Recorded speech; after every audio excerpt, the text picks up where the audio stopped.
Hey guys, what's up? Welcome back to Roblox Lunatic. Let's talk about which console will be better, Xbox or PS5. PS5 versus Xbox Series X price. Microsoft was the first to reveal its console's price, $500 for the Xbox Series X. That's the same as what the Xbox One launched at back in 2013. If that's too much money, there's also the Xbox Series S for $300 or the Xbox All Access program, which will let you finance an Xbox Series X for $35 a month. The Xbox Series X will launch on November 10th, and pre-orders will begin on September 22nd.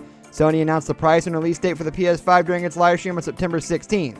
The system will come out on November 12th in select territories and November 19th globally. The full-fledged PS5 with a disc drive will cost $500, whereas the PS5 Digital Edition will cost $400. Prices also vary slightly by region.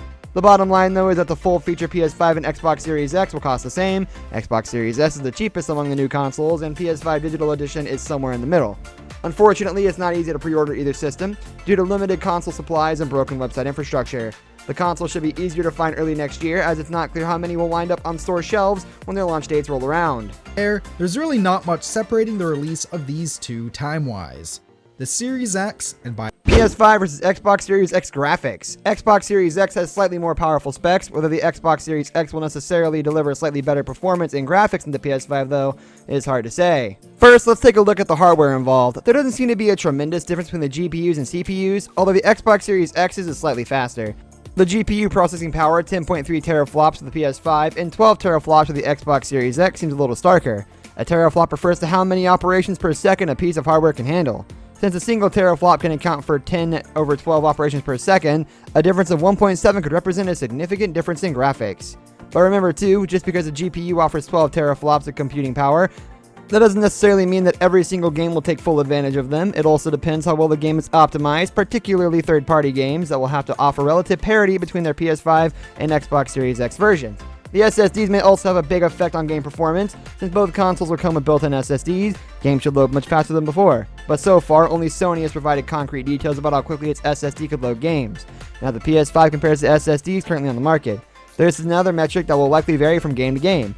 For the moment, we'll say that both systems seem quite powerful and that Xbox Series X has a potential edge, especially when it comes to rendering graphics. Clock speed, which means it could load textures and visuals more consistently while keeping heat to a minimum. PS5 versus Xbox Series X design. The Xbox Series X has a fairly conservative design. Microsoft's next console will resemble a vertical PC tower with a sleek black chassis and a small, tasteful Xbox logo in the upper left corner. There's a disc drive on the front of the console as well. The whole thing looks pleasantly geometrical, and you'll also be able to position it horizontally in case your entertainment center doesn't have enough vertical space. The PS5's design is quite different. Sony's next-gen console looks like a rounded black rectangle surrounded by two white fins that almost converge in a downward triangular pattern.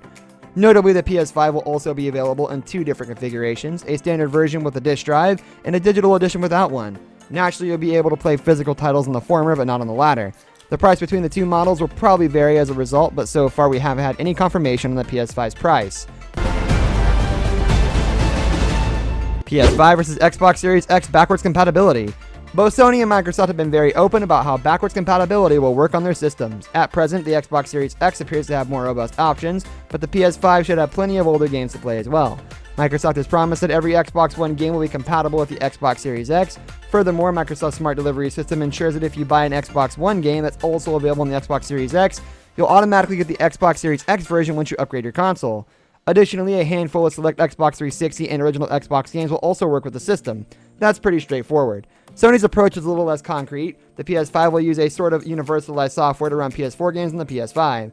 Games that were optimized for the PS4 Pro will still have their enhancements in place, but because the software is sort of a catch-all application, not every title is guaranteed to work equally well. So this is where Xbox is. It's got around 40 original Xbox games looking magical, over 500 360 games. PS5 versus Xbox Series X subscriptions. This section will be a little speculative, as neither Microsoft nor Sony has outlined exact plans for their game streaming services or next-gen consoles. But both companies have cloud gaming infrastructure in place, and it's silly to think that they would toss all of those resources out the window by the end of the year. PlayStation Now is Sony's game streaming service for a flat subscription fee.